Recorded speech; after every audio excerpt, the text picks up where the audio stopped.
So why are your eyes burning and stinging? I'm going to go over the top causes that I see in the clinic and hopefully give you some remedies that can help.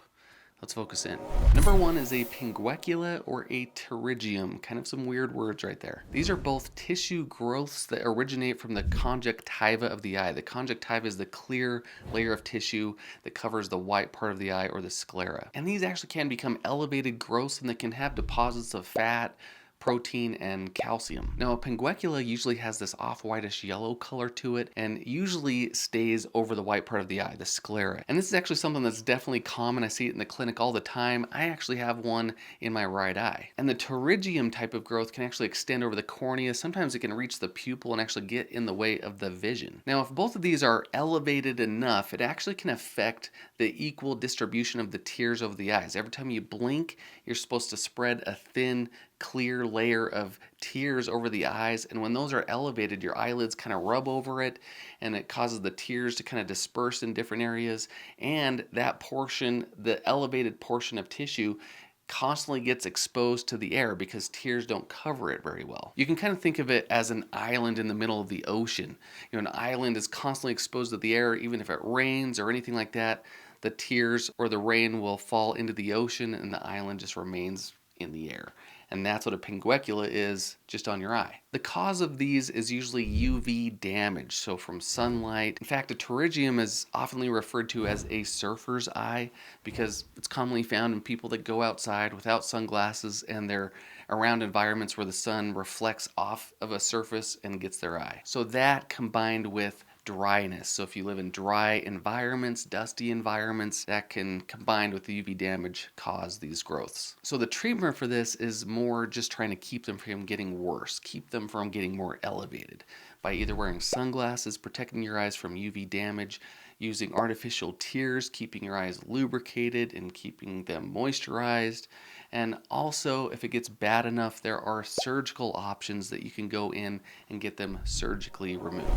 Number two is a conjunctivitis. A lot of people refer to this as a pink eye. Now, you might notice there are kind of two themes in this video. One of them is inflammation. Inflammation definitely can cause that burning sensation. But a conjunctivitis is the inflammation of the conjunctiva, or like I said, the clear layer of tissue over the white part of the eye, the sclera. As you can see in these pictures, it'll definitely cause red eye, pink eye, watering eye. If it's bacterial infection, you'll have some mucus with it, but definitely can have that burning sensation. The main causes for this is an infection, either bacterial or viral. And with a bacterial infection, you can definitely be prescribed antibiotic eye drops from your eye doctor just to get rid of the infection.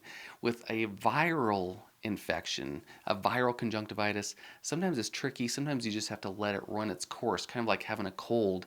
It might take up to 2-3 weeks before it's completely gone. With both these cases, you can definitely use artificial tears to help comfort the eyes, sometimes cool compresses, eyelid wipes, cleaning off any bacteria or any goobers and crust that you might have on the eyelashes or the eyelids. But definitely want to go and see your eye doctor to get a proper diagnosis and a proper treatment. Now, another form of conjunctivitis, another form of pink eye, is an allergic conjunctivitis or allergies. But one of the biggest symptoms is burning for sure. Now, some treatments for allergies, they can be oral medications. If you have seasonal allergies and other symptoms going on, you can use eye drops for eye allergies, and I'll put a link in the description for some of my favorites.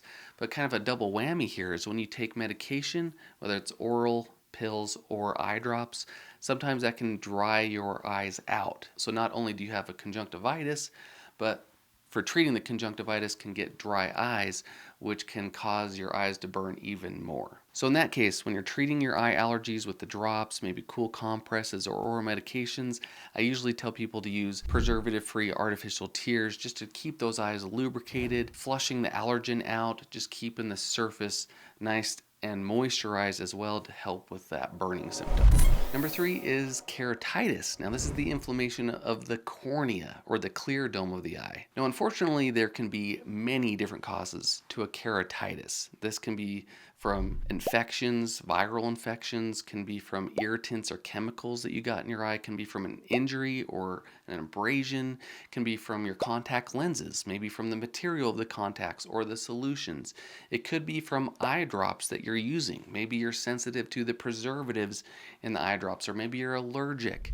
You can get a keratitis or inflammation from anything that's really irritating the cornea. And because keratitis is kind of like having little microscopic open wounds, especially when it's on the surface of the cornea, that can really cause the burning and stinging when those portions are exposed to the air. Or when you have maybe more salt in your tears, that salty tear touches that inflamed portion of the cornea and can cause that burning or that sting. And a lot of times will cause a foreign body sensation. And we see this a lot of time in the clinic. A lot of times people come in and say, hey, I feel like I have something in my eye, and we'll look at it, we'll put some sodium fluorescein or dye in there, and we actually find out that they have keratitis, little inflammation patches on the surface of the eye.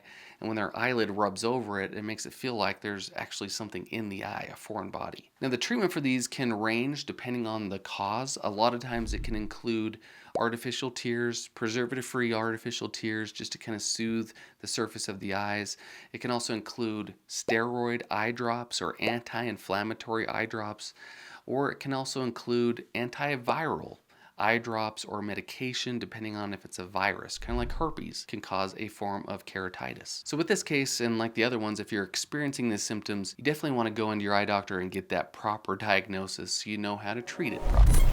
Number 4 is blepharitis, the inflammation of the eyelids or the edge of the eyelids, and it's definitely one of the more common ones that we see in the clinic. This usually comes from an overpopulation of the natural bacteria that resides on our skin and our eyelids. We all have this natural bacteria, but when the population becomes overgrown, it can create this colony or this film called a biofilm that resides on the edge of our eyelids, and this biofilm of a bunch of bacteria can secrete these inflammatory toxins into the surface of the eye and eyelids. And as you guessed it, these toxins create inflammation. It can make your eyelids, the edge of your eyelids, red. It can cause a conjunctivitis. It can actually cause your eyes to actually get red, almost have a pink eye appearance. And you can get the symptoms of redness, itching, but a big one is a burning sensation, especially around the edge of your eyelids. Now with blepharitis, there are definitely some home treatments, home remedies that you can do to help it out. Number 1 being eyelid hygiene, where you want to try and keep your eyelids and eyelashes as clean as possible. This is done by either using eyelid wipes or a eyelid type of soap. One of my favorite eyelid wipes that I still use to this day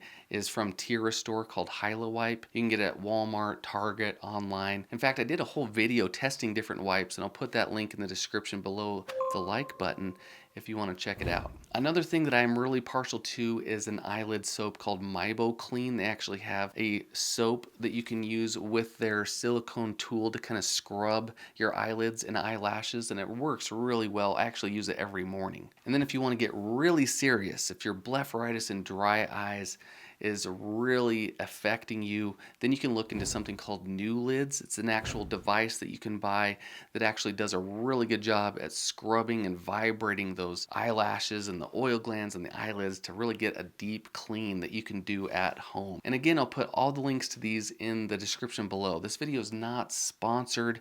These are all products that I have tried myself that I like and that my patients have liked as well, and so I thought I'd just pass it on to you. Beyond that, with blepharitis, you might be prescribed from your eye doctor either an ointment, an antibiotic ointment like erythromycin, or you might be prescribed an antibiotic with an anti-inflammatory, a steroid, kind of like Maxitrol or Tobradex. They all have ointments that you can actually put on your eyelids. And there are some options for oral antibiotics like doxycycline and azithromycin that have been shown to work really well for blepharitis, posterior blepharitis, and meibomian gland function. Now I would be doing a disservice if I didn't mention mites or something called Demodex blepharitis. This is also something that many of us have, mites living on the skin. They actually reside in the hair follicles or sebaceous glands on our skin and eyelids. And if these mites also get overgrown and overpopulated, they can also cause similar symptoms on the eyelid that can cause Demodex blepharitis. There are a few things that can help get rid of the mites. One would be adding a tea tree oil into the eyelid hygiene products like the eyelid wipes,